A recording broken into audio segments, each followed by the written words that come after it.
रामगीत से देश भर में नाम कमाने वाले अमन अक्षर द सोल टॉक और क्लैप प्रोजेक्ट के सौजन्य से एकल काव्य पाठ की श्रृंखला शुरू कर रहे हैं, जिसमें पहले पड़ाव में मध्य प्रदेश और राजस्थान के प्रमुख शहर ग्वालियर, सागर, भोपाल, जयपुर, जोधपुर और इंदौर हैं। इसी कड़ी में 8 जुलाई को जयपुर के मालवीय नगर में स्थित दर्शक school of music and arts में शाम 6 बजे से उनके गीतों की महफिल सजाई गई। कार्यक्रम का संचालन कवि नीलमणि झा ने किया। कार्यक्रम में पुष्पगुच्छ और मोमेंटो से सभी अतिथियों को सम्मानित किया गया। कार्यक्रम के बारे में कवि आशीष द्विवेदी ने बताया कि इस श्रृंखला को 50 शहर तक लेकर जाएंगे। इसके बाद अमन अक्षर के काव्य पाठ की शुरुआत हुई। कार्यक्रम को सुनने वाले आए दर्शकों का अभूतपूर्व प्रेम अमन अक्षर को मिला। The soul talk literature society और क्लैप प्रोजेक्ट के संयुक्त तत्वावधान में आयोजित होने वाले इस कार्यक्रम में Mansarovar global university, auto responder, Kautilya academy, Ojal जैसी नामचीन संस्थाएं जुड़ी हुई हैं। कार्यक्रम में द सोल टॉक जयपुर की टीम के सदस्यों निखिल शर्मा, सौरभ चौहान, रमाकांत गुप्ता, आशु, संतोष पुरस्वानी, मुकेश गुणीवाल, सुहेल हाशमी, नवीन, चारू भाटिया, शिवम, यश, अनुमिता आदि ने अपना सहयोग दिया। ये बहुत छोटा काम है, हमारे भगवान माफ करिएगा, इतने छोटे कामों के लिए धरती पर नहीं आए। अगर रावण का संहार उद्देश्य होता तो बाली जो महीनों काख में दबा कर रावण को घूमे कभी भी मार सकते थे, हनुमान जी महाराज कभी भी मार सकते थे, जामवन जी मार सकते थे और कई लोग ऐसे थे जो रावण का संहार कर सकते थे। राम किन बड़े उद्देश्यों के लिए आए थे धरती पर, मैं एक नाम पढ़ता हूँ चौथी पंक्ति पर, आप सब लोगों का संवेद समर्थन मिलेगा। मैं पढ़ता हूँ, सुनिए। नयन तकते थे जो रास्ता वहां आना जरूरी था। राम का आना क्यों जरूरी था, पूरी मर्यादा और विनम्रता के साथ पढ़ता हूँ, सुनिए। नयन तकते थे जो रास्ता वहां आना जरूरी था, कहीं लंबी प्रतीक्षा कहाँ सुफल पाना जरूरी था। वहां रावण को हनुमत ही अकेले मार सकते थे। वहां रावण को हनुमत ही अकेले मार सकते थे, मगर शबरी के घर तो राम का जाना जरूरी।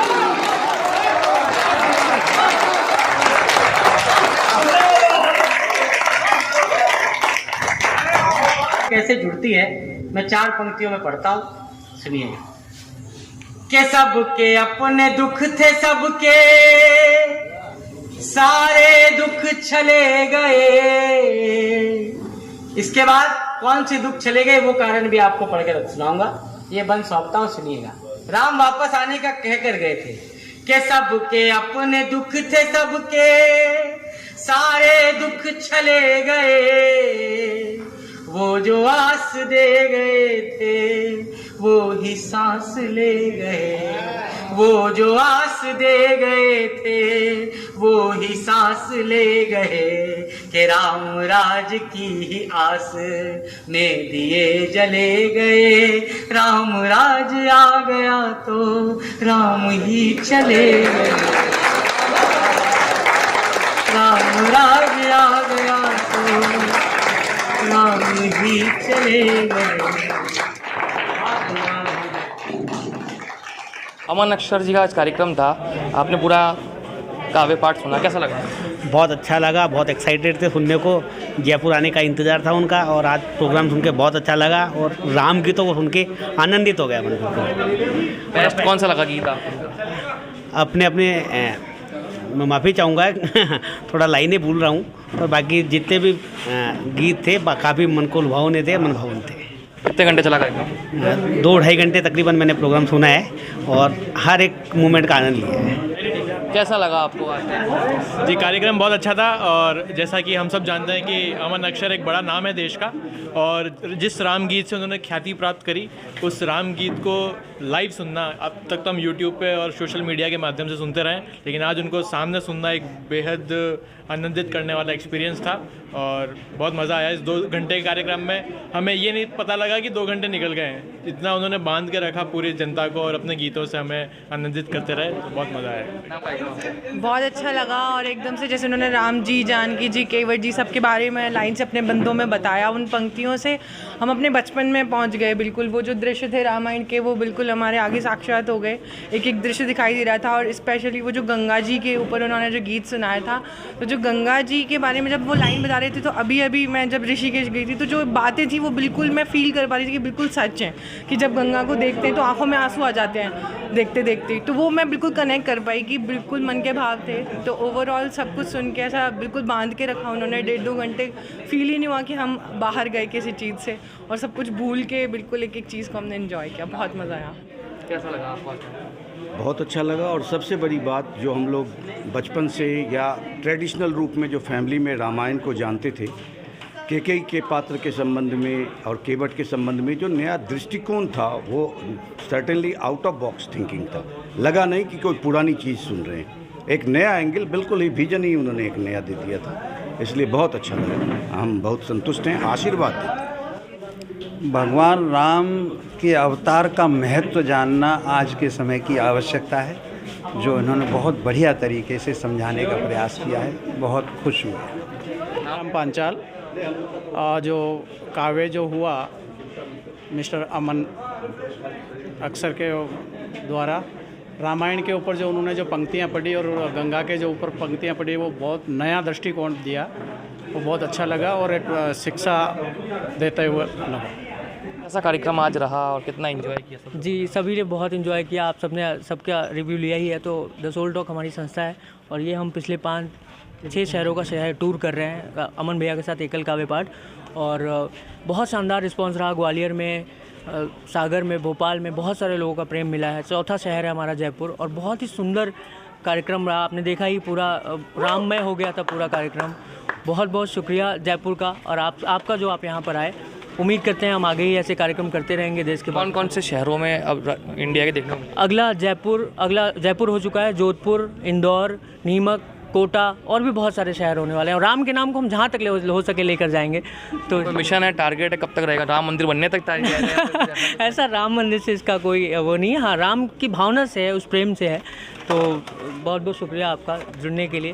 आपका नाम? मेरा नाम आशीष द्विवेदी है और मैं द सोल टॉक का संस्थापक हूँ। हमारी टीम में नीलमणि झा है और इसके अलावा प्रशांत है, मुस्कान है, गणेश जी हैं, ये सारे लोग टीम के मेंबर्स हैं हमारे। इसके साथ साथ यहाँ पर लोगों ने बहुत साथ दिया है। दर्शक संस्था से राजीव जी हैं, उन्होंने बहुत साथ दिया है। निखिल है हमारी टीम से, सौरभ हैं, रामाकांत है, बहुत सारे लोग हैं। ऐसे नाम लो तो पूरा 50-60 लोगों की टीम है हमारे पास। बहुत बहुत प्रेम मिलता है जयपुर से। तो मैं चाहूँगा अमन भैया से एक बार आप बात करें। हमने देखा कि जिस प्रकार से राम नाम के कविता पाठ आपने किया, फिर गंगा किया, लोगों ने मंत्रमुग्ध हो गए।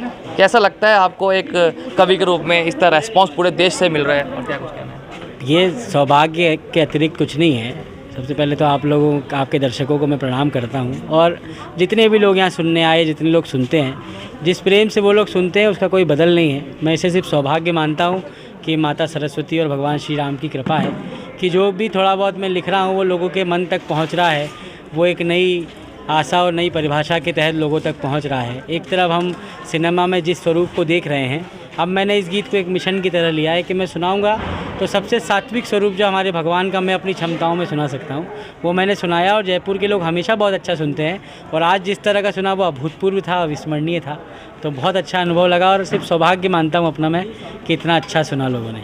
अब कोई नई कृति या कोई नए बड़े रूप में आप दिख रहे हैं? हाँ, अभी मैं फिल्म के लिए भी मेरे 2 काम आने वाले हैं जल्दी। एक फिल्म का तो मेरा रामयुग में आए थे गीत, लेकिन वो लॉकडाउन के कारण बहुत चर्चा में नहीं रही, वो रामयुग वेब सीरीज़ जो है। लेकिन अब जल्दी काम भी आने वाले हैं, और कुछ नई रचनाएं हैं। वो कवि सम्मेलन तो लगातार हैं ही। सबसे नया काम तो हमारा यही है, जो श्रृंखला हम लोग शुरू किए हम लोगों ने। इसमें मेरा एकल काव्य पाठ की श्रृंखला सोल टॉक, जिनसे आपने भी बात की, सोल टॉक और क्लैप प्रोजेक्ट के तहत हम लोग एक पूरी एकल काव्य पाठ की श्रृंखला कर रहे हैं और प्रयास कर रहे हैं। लगभग 50 शहरों में से हम लोग करेंगे। तो यही हमारा मिशन है और यही काम है। कोई रचना बिल्कुल लेटेस्ट जो आप हमारे ये मैंने सुनाई है वैसे तो, लेकिन मैं सुना देता हूँ। मैं एक राजनीति की जब सारे वो चल रहे थे तो मैंने ये सोचा कि मैं प्रेम को और सब चीज़ों को गाने वाला व्यक्ति हूँ। आदि पुरुष भी जब आई तब राजनेताओं की जो भूमिका है तो मैंने सिर्फ इतनी सी बात कही कि अलग रंगों भरे बैनर से ज़्यादा कुछ नहीं माना, किसी को राह के पत्थर से ज़्यादा कुछ नहीं माना, वो जिनके नाम पर आपस में लड़ते हो मेरे भाई, उन्होंने आपको वोटर से ज़्यादा कुछ नहीं माना। तो यही बात सत्य है। तो इसलिए हम किसी के बरगलाने से ना बरगलाएं और अपनी संस्कृति धर्म को पहचानें, संस्कारों को पहचानें और उसके लिए लड़ें, किसी के उकसाने से ना लड़ें। यही बस मैं कहना चाहता हूँ। बहुत बहुत धन्यवाद।